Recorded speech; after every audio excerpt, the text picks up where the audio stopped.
At the end of October last year, I dug over the north end of the plot, which is at the bottom of the slope. When I'd finished digging this, I then covered the whole area with fresh stable manure, which I'd obtained locally. It contained plenty of straw, and I just laid it over the area to get the benefit of the weather and to see just how it shaped up. I don't need to remind you how bad the weather's been with all the rain, but in the second week of January this year we did get a break. It was very cold and there was a threat of frost and snow, so I thought, right, I'll get the north end dug over again, which I did, and it was a lot easier. One of the things I did notice from it being easy was that there was also a large number of worms present. Big ones, fat, juicy ones. And as predicted, we got a frost the next day and the day after, and then Sunday we got snow. I thought this would be a good opportunity to walk to the site and give you some idea of the journey I make to the allotment. So here we are, leaving the estate, or the cul-de-sac, from where I live, down to Harvard Road, named after the Reverend John Harvard, who started Harvard University in America after marrying a local girl from the village. As did William Penn, who founded Pennsylvania. He also married a local girl from the village, from the same family in fact. In the distance you can see the windmill from Glyndebourne Opera House, which is the home of the Christie family. As a matter of interest, one of the roads is named after William Penn. We now take a walk round the bend, or two bends, which is called Sadler's Way, the name of the family that Penn and Harvard married into. This then brings us on to Goat Lane, at the end of which is our new cycle track, which was provided by the local authority. This building used to house the steam engine during Victorian times, which used to do the threshing and other agricultural works. There's quite a few people out in the snow today, walkers and joggers. Not many cyclists though. Here we get a grand view of the South Downs. This down is called Malling.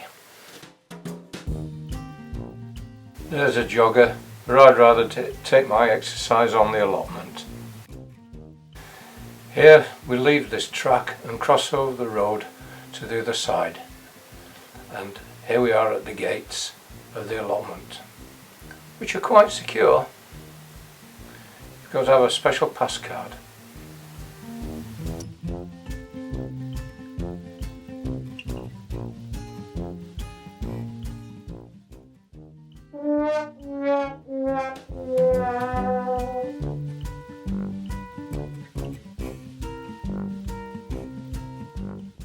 There is adequate parking at the allotment for cars, and with special bays marked out for us.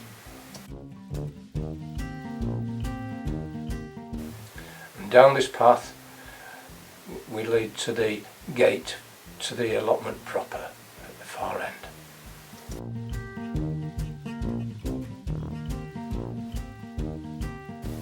This is a view of the allotments, and we take the second turning on the right to my allotment.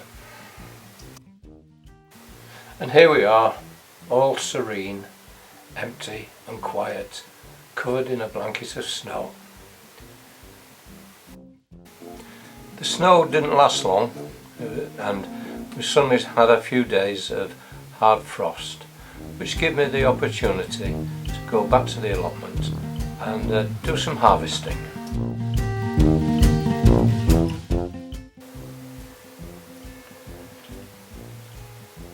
Leeks touched by frost are definitely sweeter.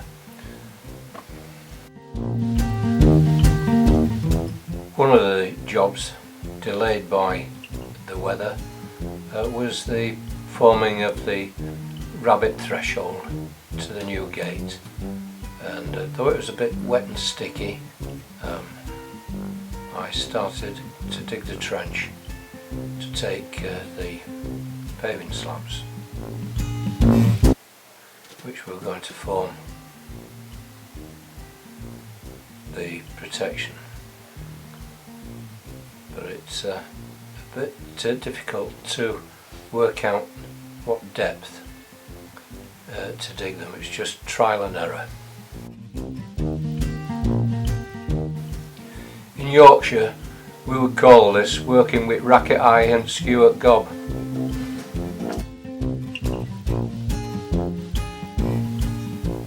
Being a surveyor though, what I should be doing is setting up a proper profile, but it's only 8 feet, so it didn't seem worth bothering.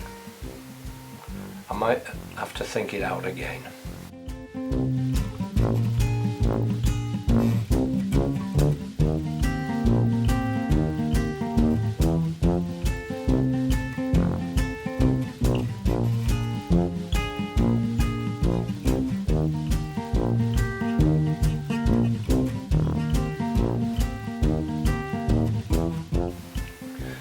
But as usually, what happens is rain comes and stops play again. We seem to get more rain than soft make.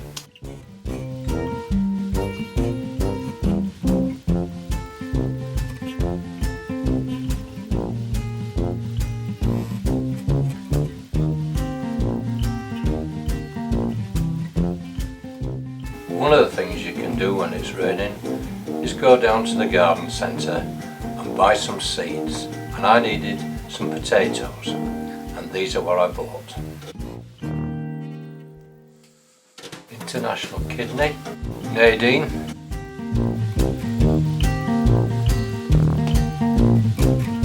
Sarpone Mira, bird food,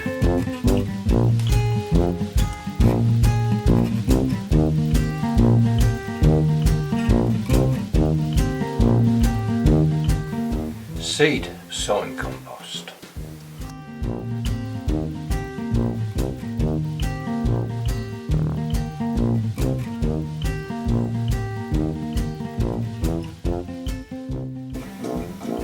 But a few days later we get another break, enabling me to return to the allotment. The target now is to complete harvesting the leeks and to clear the beds ready so I can sort out the planting for the potatoes.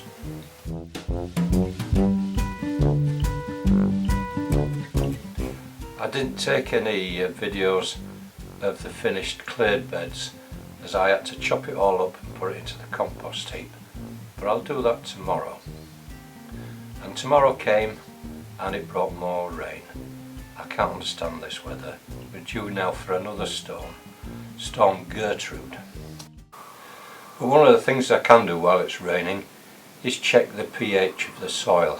I intended to do this because the brassicas didn't grow well in this plot, but they did at home. Well, I don't think it's the pH that's caused the problem, so I'll now test for the soil constituency. So I'll first put some of the soil into a jar.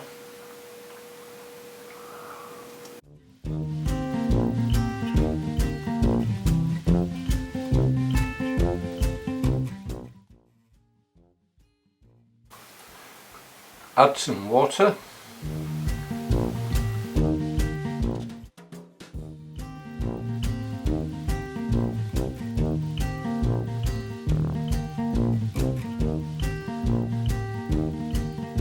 This is the resultant settling of the allotment plot. Not very clear. The process was repeated again for the garden vegetable plot with this result.